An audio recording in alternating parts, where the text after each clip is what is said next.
let's say in relation to what I have discussed earlier. So let's give it up for Miss Muriel Harina. Okay, once again, good afternoon. So as what Sir Frankie said, so my topic is about personality development. So to become a good, effective, exciting teacher, an ideal teacher, is our aspiration for each and every one teacher, right? Okay, so even teachers who are in professions or they have or already old, so they are, or we are teachers aspiring for it to be a good and effective teacher. So one of the factors to be a good, effective, and ideal teacher is our personality, right? Ato ang barog. Kaya inong paganina ni Sir, ang teachers, we are actors and actresses. So kita dali ang pinakagwapa sa atubangan. So, visual aid. Oh yes ma'am. So then, ang mga students, isuod pa na nato sa classroom, gitan all the time, gitan babaw, kadong, ubos. So we must be kanang kuan ka, isa na sa mga students. So what are these characteristics that we must acquire to be good teacher, to be effective, to be successful? First is the physical health and dynamic personality. So kinahanglan dili ta ka ng, so of course atong trabaho is hosting, di ba? And then good health is almost a prerequisite sa ato ang work. So kung dili ta good health, we are not an effective teacher. So magloyal ta sa kinahanglan, if you anaatag kanang gitawag na enthusiast. So enthusiast, so kinahanglan active ka sa klase, dili ta magloyal, magingon ka to class, our lesson for today.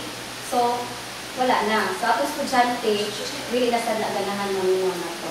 Okay, ingon dito mas mao katulong na sa kuno mas mao. So dili jud ato makunailan ang attention. Second is another good grooming. Poise. So model ng mga teachers. So poise and refinement in our voice. Atong tingog. Okay, let's have first good grooming. So a tasteful appearance. Gani, a tasteful appearance accompanied by grace of manner and our voice can be an asset in the classroom. So dili man ingon nga kinahanglan expensive jud atong silina. So bahala ka na okay lang as long as mo fit na to ang ka tan-aw. Then once mag-uniform sad ka, kinahanglan dili sad tungkol ka sa uniform, diba? Presentable ka. Ingon pa sa uban, bati lang uniform. Mo ingon dahil depende lang na sa suot.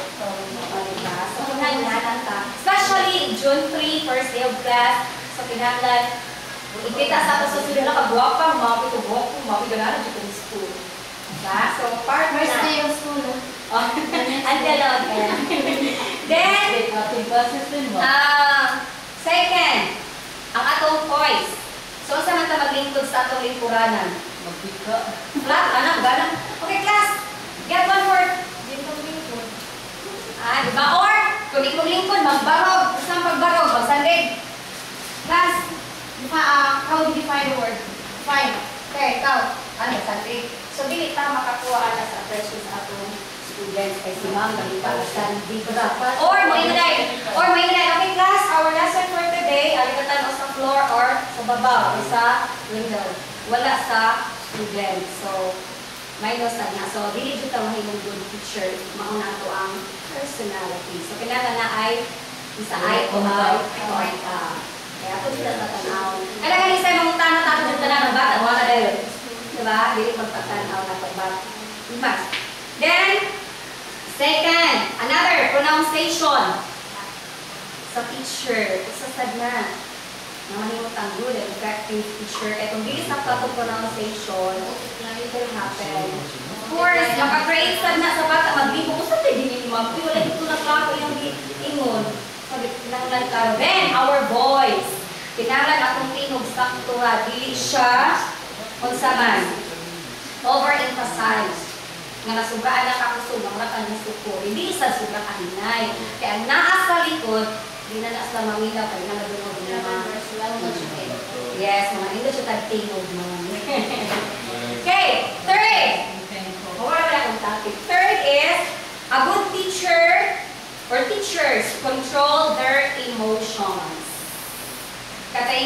ni sir. Nagsud pa lang sa classroom lagi kay nagbuwag sa uyab. Ana nang baba.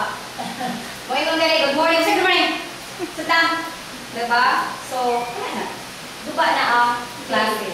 Or, bisapot ka, kay nagsaba lang diha, diretso dahil yaw-yaw. So, nakinom pa ni sir, naka-embarrass ng taong students. So, usahay ko, pare ko gamay ka sir. Ever doing mo na siya, ikawag ta sa imong temper, kagawag ta sa imong sapot.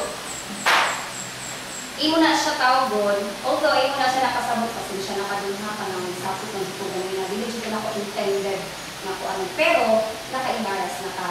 Kaya duman na, nauwawa na sa iyang mga classmates. Okay? So, what will happen if we always yell to our students? Dili nga na sila maminaw nimo sa imong yaw-yaw sunod. Ignore to the max na lang nantay. Sabuo na sa imong lingani. Oh, ilan na memorize imong yaw-yaw no. Get out! Get out! Next time, mag-record na nila. Oh, yan na yung record siya. Para lang paminaw. And one thing Then- is po ang mga consistency of what you have spoken and do. Correct. So, what will happen? Ang balik sa inyo nga, kung if you are always yelling to the class or shouting, lost ang ilang respect mo. No, wala na respecting mo yung mga estudyante. And the worst, gusto man ang pinakagrabe, mawagtagal na og word. Correct ba, sir? Of course, wala tayong word o wala tayong students. So, kung ako sige pakasama ng estudyante, hindi na wala sa mamali. So, wala na tayo sweldo kaya wala na may estudyante. So, ang tayong tao, trabaho. Okay, so, mga short ka sa ako lagi ko as a personal development is our health, good grooming, and our emotions. Okay, that would be all. Thank you.